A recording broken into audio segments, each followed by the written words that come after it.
नमस्कार दर्शकों, मैं प्राची राय आप सभी का स्वागत करती हूँ एशियन स्काई न्यूज में। भारत और मालदीव के रिश्तों में हालिया दौरे में आई कड़वाहट किसी से छुपी नहीं है। केंद्र सरकार द्वारा पेश किए गए इस बार के बजट में भी मालदीव को दी जाने वाली अनुदान सहायता राशि में कटौती की गई है। इन सब के बीच भारत ने मालदीव को दिए गए $50 मिलियन के कर्ज अदायगी के समय में छूट दी है। यह बात खुद राष्ट्रपति मुइज्जू ने ही कही है। मालदीव के 59वें स्वतंत्रता दिवस के अवसर पर हुए एक समारोह में बोलते हुए राष्ट्रपति मोहम्मद मुइज्जू ने खुद ये जानकारी दी है।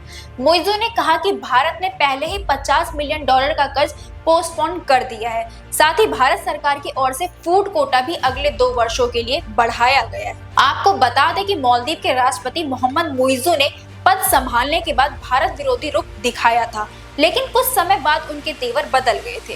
इस साल मार्च में मुइज्जू ने भारत को मालदीव का निकट सहयोगी कहते हुए ऋण राहत प्रदान करने का आग्रह किया था। बीते साल के अंत तक मालदीव पर भारत का करीब $410.9 मिलियन बकाया था। वहीं भारत और मालदीव के संबंध पिछले साल नवंबर में राष्ट्रपति बनने के बाद से ही चीन समर्थक मोहम्मद मुइज्जू ने भारत के प्रति सख्त रुख अपनाया था। राष्ट्रपति पद पर बैठने के कुछ ही घंटों के भीतर ही उन्होंने मांग की थी कि 3 विमान प्लेटफॉर्मों का संचालन करने वाले भारतीय सैन्य कर्मियों को उनके देश से वापस बुलाया जाए। हालांकि इस साल दुबई में भारत के प्रधानमंत्री नरेंद्र मोदी से मिलने के बाद उनके रुख में बदलाव दिखा था।